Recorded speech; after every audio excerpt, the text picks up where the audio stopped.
নমস্কার, আমি স্নিগ্ধা। যারা গল্পের বই বা লেখা পড়তে ভালোবাসেন কিন্তু কোনো অসুবিধার কারণে পড়তে পারেন না, তাদের জন্য আমার এই চ্যানেল।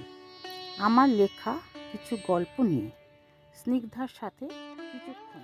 আমার লেখা আজকের গল্প আশীর্বাদ। সুমিত, মৈনাক, মিষ্টু, তোরা কোথায়? তাড়াতাড়ি আয়, খাবার ঠান্ডা হয়ে যাচ্ছে। শুনি আপনাদের কি মনে হচ্ছে ওরা 3 ভাই বোন?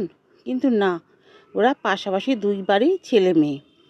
2 বাড়ির কোনো এক বাড়িতে ভালো কিছু রান্না হলে মায়েরা এইভাবে ডাকে। কলকাতা থেকে প্রায় 20 কিলোমিটার দূরে শহরতলি রাজপুরে 2টি বাড়ি পাশাপাশি। সাদা রঙের বাড়িটি প্রবাল রায়ের। তার রাস্তার ওপর একটি ফার্নিচারের দোকান আছে। তার স্ত্রী রমা, ছেলে সুমিত, মেয়ে মিষ্টু। পরের বাড়িটি গোলাপি রঙের, মিহির বোসের। তিনি কলকাতায় একটি বেসরকারি সংস্থায় কর্মরত। তার স্ত্রী নিতা আর একমাত্র ছেলে মৈনাক। আজ থেকে 20 বছর আগে একই দিনে 2 পরিবার গৃহপ্রবেশ করেছিলেন। সেই থেকেই 2 পরিবারের মধ্যে বন্ধুত্ব। ছেলেমেয়েরা তখন খুবই ছোট ছিল। তারা মনে করত দুটো বাড়ি তাদের নিজেদের। তাদের মায়েরাও মনে করত তাদের 3 সন্তান। সেই থেকে আজও এক পরিবার অন্য পরিবারের বিপদ আপদে পাশে দাঁড়ান। ছেলেমেয়েরা কেউ অসুস্থ হলে 2 মায়েরাই সেবা শুশ্রূষা করেন।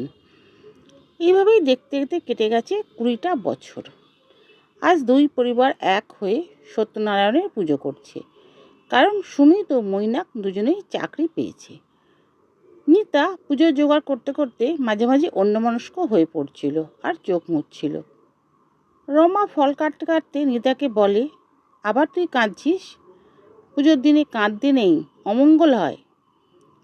নিতা বলে, আমার কিছু ভালো লাগছে না রমা। কালকেই মৈনাক ব্যাঙ্গালোর চলে যাবে। কত করে বললাম সুমিতের মতো তুইও কলকাতা চাকরিটা নে। বলল ওখানে নাকি মাইনে বেশি। মিষ্টু বলে, মামুনি তুমি চিন্তা করছো কেন? ঠাকুরমশাই এসে গেলে সবাই চুপ করে পুজোয় মন দেয়।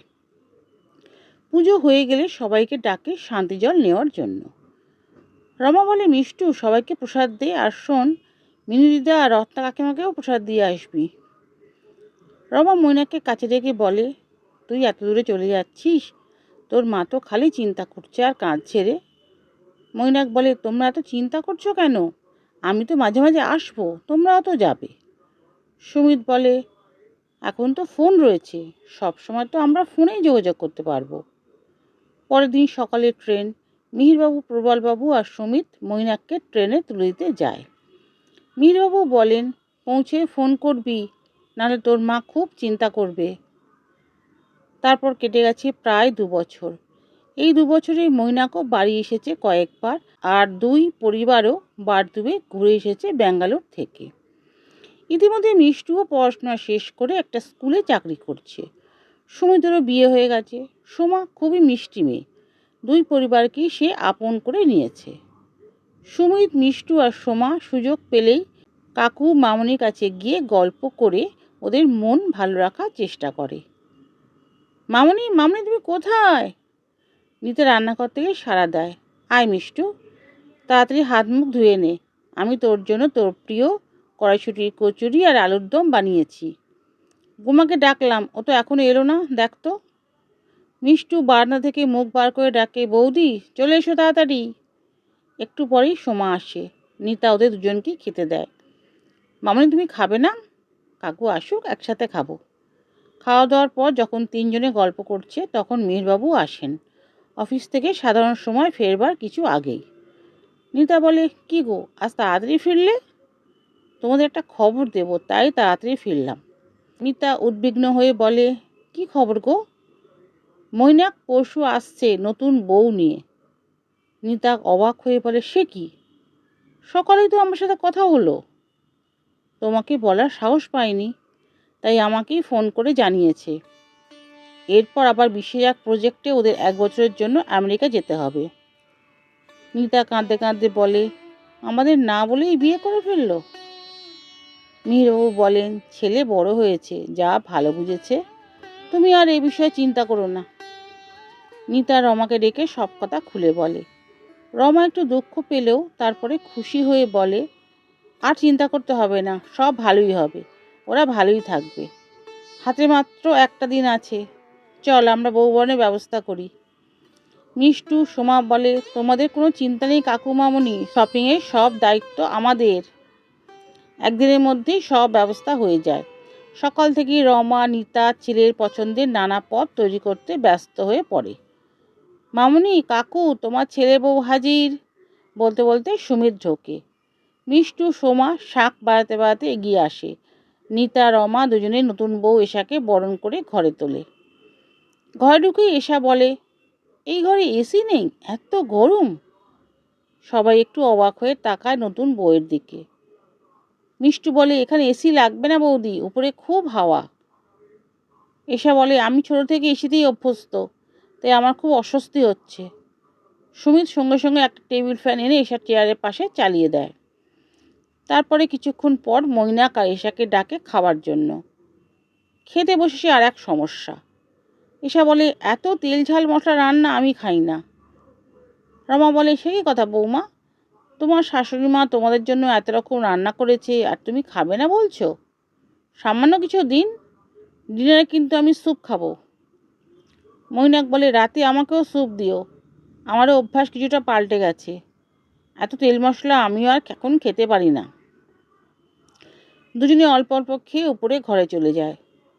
তারপর বাদবাকি সবাই একসাথে খেতে বসে। মৈনাক তার মায়ের হাতে প্রিয় পদগুলি খায়নি বলে সবারই মন খারাপ, তাই সবাই অল্প অল্প খেয়ে উঠে পড়ে। দোতলা থেকে চেঁচামেচির আওয়াজ পেয়ে সবাই উপরে যায়। ঘরের দরজা বন্ধ। ওরা শুনতে পায় ঈশা বলছে, আমি আর এক মুহূর্ত এখানে থাকতে পারবো না। তোমাদের একটা ঘরেও এসি নেই, তুমি বলোনি তো। মৈনাক এশাকে থামানোর চেষ্টা করে, বলে, আসতে বলো, সবাই শুনতে পাবে। আর দুদিনের তো ব্যাপার, একটু মানিয়ে নাও, আমরা তো চলেই যাব। 2 দিন এসি ছাড়া 2 দিন, আমি আর 2 ঘন্টাও থাকতে পারবো না, আমার ভীষণ কষ্ট হচ্ছে। বাইরে থেকে রমা ছেলেকে ডাকেন, মৈনাক শোনো। মৈনাক তাড়াতাড়ি বেরিয়ে এসে বলে, মা কিছু বলবে? তুমি বৌমাকে নিয়ে কলকাতার কোনো ভালো এসি হোটেলে থাকার ব্যবস্থা করো, ওর এখানে কষ্ট হচ্ছে। তোমারই তো আগে বলা উচিত ছিল যে আমাদের বাড়িতে এসি নেই। সবাই নিচে চলে আসে। একটু পরেই ওরা লাগেজ নিয়ে বেরিয়ে যায়। নিতা তার ফোনটা সুইচ অফ করে দেয়। মৈনাক 2-1বার ফোন করেছে মিহিরবাবুকে, কিন্তু নিতা কথা বলেনি ছেলের সাথে। 2 দিন পর মিহিরবাবু বলেন, ওরা আজ আমেরিকা চলে গেল। নিতা চুপ করেই থাকে। 1 বছরের মধ্যে কয়েকবার ফোন করেছে বাবা মাকে, সামান্য কিছু কথা হয়েছে। 1 বছর পর তারা আবার ফিরে এসেছে ব্যাঙ্গালোরে। হঠাৎ করে একদিন সকালে মৈনাক ফোন না করে বাড়িতে চলে আসে। বাবা মাকে বলে, তোমরা আমার সাথে চলো। বাবা, তুমি তো এখন রিটায়ার্ড, অফিসও নেই, তোমরা দুজনে ওখানে কিছুদিন থেকে আসবে। মিষ্টু শুনতে পেয়ে বলে, আমার কিচ্ছু ভালো লাগছে না, তোমাদের কতদিন দেখতে পাবো না মামনি, তুইও চল আমাদের সাথে। কি করে যাব, আমি তো এখন স্কুল থেকে ছুটিই পাবো না। তোমরা ঘুরে এসো, তাড়াতাড়ি চলে আসবে কিন্তু। মিহিরবাবু আর নিতা ছেলের প্রতি রাগ দুঃখ ভুলে ছেলের সাথে রওনা দেয় ব্যাঙ্গালোর। মিহিরবাবু নিতা ব্যাঙ্গালোরে গেছে প্রায় মাস 3 হতে চলল, কিন্তু ফোনে প্রত্যেকদিন কথা হয় এই বাড়ির কারোর না কারোর সাথে। শুক্রবার সকালবেলা মিষ্টু স্কুলে যাওয়ার জন্য তৈরি হচ্ছিল। সুমিত বলে, কিরে, তোর কালকে মামুনির সাথে কথা হয়েছে? 2 দিন ধরে যখনই ফোন করছি ওদের দুজনের ফোনই সুইচ অফ। সবাই একই কথা বলে, 2 দিন ধরে মিহিরবাবু আর নিতার সঙ্গে কেউই যোগাযোগ করতে পারছে না। তখন প্রবলবাবু বলেন, আমি ওদের ফোন না পেয়ে মৈনাককে ফোন করেছিলাম। মৈনাক বলল, বাড়িতে নাকি ওদের নেটওয়ার্কে প্রবলেম হচ্ছে, তাই পাওয়া যাচ্ছে না, কদিন পরে ঠিক হয়ে যাবে। ও বাবা মাকে জানিয়ে দেবে, কিন্তু নেটওয়ার্কের জন্য ফোন সুইচ অফ, আমার কেমন একটা মনে হচ্ছে। রমা বলে, সত্যি গো, 2 দিন আগে যখন কথা হলো নিতার গলাটা যেন কেমন লাগলো, অল্প কথা বলে রাখছি বলেই রেখে দিল।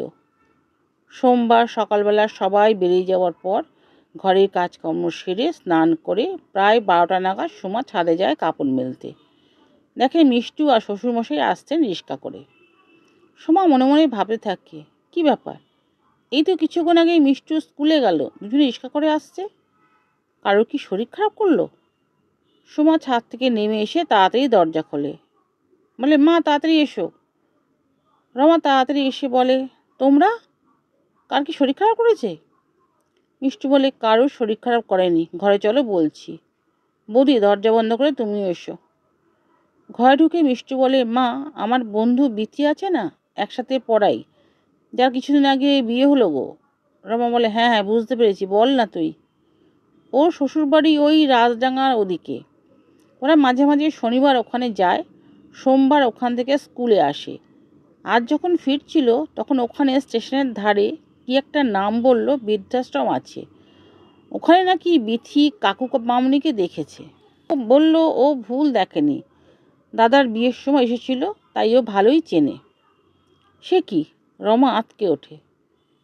প্রলবাবু বলেন, মেয়ের কাছে শুনে আমি একেবারে দোকান বন্ধ করে চলে এসেছি, আমরা এক্ষুনি যাব, চলো। মিষ্টু বলে, বৌদি তুমি যাবে? রমা বলে, ও যেতে পারবে না, ওর বাবা মা আসছেন, ফোন করেছিল। আর বৌমা, সুমিতকে এখন জানানোর দরকার নেই, তোমার বাবা মা এলে আমাদের কথা বলো, যত্ন আত্মি করো, আমরা দেখি কখন ফিরতে পারি। সোমা বলে, আমাকে সব ফোন করে জানাবে কিন্তু মিষ্টু। স্টেশন থেকে ট্রেন ধরে রাজডাঙ্গায় পৌঁছতে প্রায় 3টে বেজে যায়। রমা বলে, কিরে ঠিক চিনে যেতে পারবি তো? হ্যাঁ মা, বিথি সব বুঝিয়ে দিয়েছে, অসুবিধে হলে ফোন করে নেব। রিক্সাওয়ালাকে নিরালা বৃদ্ধাশ্রম বলতেই সে পৌঁছে দেয়। গেট বন্ধ দেখে ওরা কি করবে ভাবছে, সেই সময় একজন মহিলা এসে জিজ্ঞাসা করেন, কাউকে দেখতে এসেছেন? ভেতরে বসুন, আমি দিদিকে খবর দিচ্ছি। একটু পরেই একজন বয়স্ক ভদ্রমহিলা এসে বলেন, কাকে দেখতে চান তার নাম বলুন, ডেকে পাঠাচ্ছি। কিছুক্ষণ পরেই মিহিরবাবু আর নিতা বাইরের ঘরে আসে। ওদের দেখতে পেয়ে সবাই কান্নায় ভেঙে পড়ে।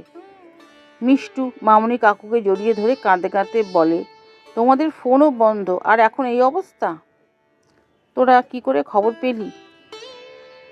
মিষ্টু বলে, আগে বসো, তোমরা এখানে কিভাবে এলে, তোমাদের কথা বলো। মিহিরবাবু ও নিতা বলে, ব্যাঙ্গালোর পৌঁছানোর দিন থেকে মোটামুটি 2 মাস ভালোই চলছিল। প্রায় 2 সপ্তাহ আগে ওরা একদিন রাত্রিরে কিসব কাগজপত্র এনে বলে সই করে দিতে। মিহিরবাবু বলেন, আমি সই করতে রাজি না হয় ওরা আমাদের উপর অত্যাচার শুরু করে। ভালো করে খেতে দিত না, বাইরে কারোর সাথে কথা বলতে দিত না, এমনকি ফোনটাও ওদের কাছেই রাখতো, তোদের ফোন এলে দিত, কিন্তু সামনে দাঁড়িয়ে থাকতো। একদিন বাধ্য করলো সইটা করে দিতে, তারপরের দিনই আমাদের এখানে রেখে দিয়ে গেল। তাও প্রায় সপ্তাহখানেক তো হতেই চলল। ফোন নাম্বার মনে না থাকায় তোদের কাউকে সঙ্গে সঙ্গে কিছুই জানাতে পারিনি। এতটাই ভেঙে পড়েছিলাম দুজনে যে কি করব, কিছুই বুঝে উঠতে পারছিলাম না। পরশু একটা চিঠি লিখেছিলাম তোদের বাড়ির ঠিকানায়। মিষ্টি বলে, চিঠি তো আমরা পাইনি, আমরা অন্য একজনের থেকে খবর পেয়ে এসেছি। প্রবলবাবু বলেন, আর এখানে কোনো কথা নয়, ম্যাডাম বলুন কি ফর্মালিটিস আছে। আমি আমার ভাই আর ভাইয়ের বউকে এখান থেকে নিয়ে যেতে চাই, কিন্তু আমাদের বাড়ি তো আর আমাদের নেই। তুই এখন থেকে তোর ভাইয়ের বাড়িতে থাকবি, এত সংকোচ কিসের? চল। ফিরতে ফিরতে 8টা বেজে যায়। মিষ্টু সোমাকে ফোন করে আগেই সব জানিয়ে দিয়েছিল। বাড়ির সামনে রিক্সা থেকে নামতেই ওরা দেখে সুমিত, সোমা, সোমার বাবা মা সবাই দাঁড়িয়ে আছে। সুমিত ছুটে গিয়ে কাকু কাকিমার হাত ধরে ভিতরে নিয়ে আসে। সেই সময় সোমার মা বলেন, বিআই মশাই, আপনার বাড়ির নাম আশীর্বাদ আজ সার্থক। সবার বিপদ আপদে যেন আপনারা এইভাবেই পাশে দাঁড়াতে পারেন। ভগবানের এরকম আশীর্বাদের হাত সবসময় থাকুক আপনাদের মাথার উপর। সমাপ্ত। কেমন লাগলো আমার এই গল্পটা অবশ্যই কমেন্ট করে জানাবেন। ভালো লাগলে লাইক করবেন, শেয়ার করবেন, হ্যাঁ অবশ্যই সাবস্ক্রাইবও করবেন। ধন্যবাদ।